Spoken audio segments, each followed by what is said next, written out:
I think that the first thing is, let's start with Steve Bannon, whom you mentioned there. I met him when I was last in the States, sort of 6 or 9 months ago. I was very impressed with him and was very glad when I had had some warning this was going to happen, but he eventually ended up pretty much masterminding Trump's campaign. And as a reward for having succeeded in that, he's now his chief strategist. Now, of course, what you do have to worry about, and this is something that Ron Reagan got wrong. I was talking to the chairman of his Council of Economic Advisors a few years ago, and he said, wasn't it a wonderful era? I said, yes, except for one thing. And he said, what?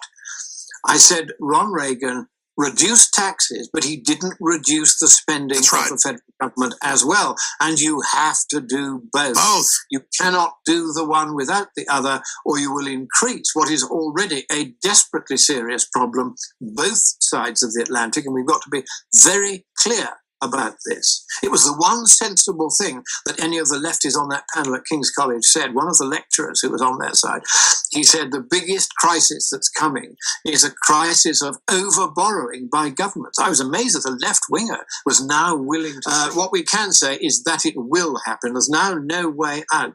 And if you look back in history, no country as heavily indebted as the United States or the United Kingdom as a percentage of GDP has ever recovered its position. What is going to happen now is a test of the strength of our national cohesiveness, strength of our institutions, as to whether we can buck the trend and deal with this debt problem without adding to it, as Ron Reagan added massively to it.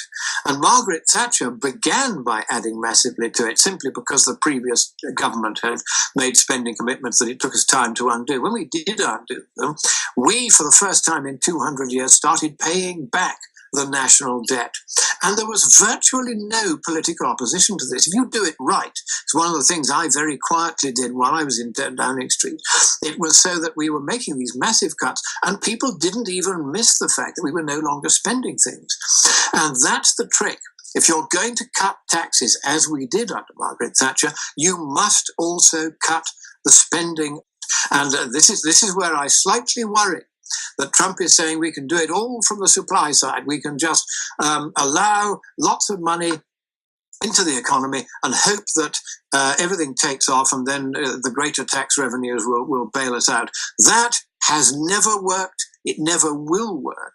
You can buck many trends as he has, but you can't buck that one. Sure. If he held spending the same as it is now, America is just going to go under because Obama has damn near tripled the national debt in the US, and it took 100 years to accumulate. So very, very serious economic mismanagement, fiscal mismanagement by the Obama. The responsibility of Mr. Trump now is to say that because Mr. Obama was reckless and feckless with the economy and with the Treasury, now there's going to have to be a tightening, and the tightening is going to have to come in the federal government in Washington, D.C. Let me give you one really useful figure. 93% of the voters in Washington, D.C. voted for Clinton. Only 4% voted for Trump. Well, now it's payback time, and it's payback time not for the sake of vengeance, but for the sake of balancing the books. What he's got to do is to cut the federal administration to ribbons. How is he going to pay for these tax cuts that he wants to make? Apart from just not employing so many bureaucrats, the other thing he can do is, let us have a look, about 30% of the land area of the United States is federal-owned land. Now, my copy of the Constitution says that apart from 10 square miles in the District of Columbia, and apart from a few properties on which forts and ports might be constructed, the federal government has no constitutional right to own land at all. Now, what Mr. Trump should do is sell it off. Sell it off big time in a series of phased sales to put the land back in the hands of the people and the money back in the Treasury to pay off the massive debt that Obama ran up. And the Democrats won't be able to resist this. They'll want to, but they can't. This will be the biggest denationalization in the history of the world. If you defederalize the land and don't let it go back to the states, let it go back to private individuals and corporations. It'll create the biggest boom ever. It would be an enormous boom. I mean, the amount of money you'd raise would be colossal. You would break the power of the federal government. And then you've got to also be very drastic in dealing with bodies like the EPA. Now, under the Interstate Commerce Clause, again in the Constitution, there should be no EPA.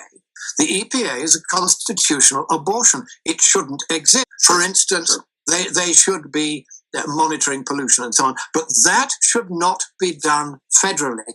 It should be done at state level, and the EPA should be shut down. Sure. And if you start shutting down these duplicating federal agencies that are against your constitution, are riddled with leftists, and are very expensive, and the EPA is doing its damnedest to close America down, well, close the EPA down, and America can be open for business once again. That's right.